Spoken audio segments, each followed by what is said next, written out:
Jangan pernah kecewa dengan hidup ni, kerana kita ada Allah. Dan Allah tak akan pernah tinggalkan kita. Walaupun kita merasakan dia jauh. Sebenarnya bukan Allah itu jauh, tetapi kita yang menjauhi diri daripadanya. Dan Allah menunggu kita untuk kita meminta pertolongannya. Kita yang selalu merasakan Allah tak pedulikan kita. Dan Allah tunggu kita setiap malam itu.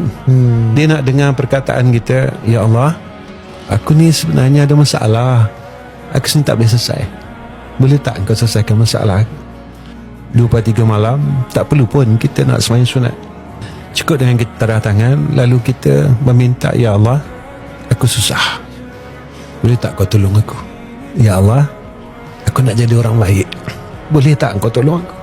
Aku tak kuat, berkali-kali aku usaha tapi aku tetap jatuh, boleh tak kau tolong aku? Boleh tak kau bimbing aku? Kita berharap dengan doa itu Allah dengar.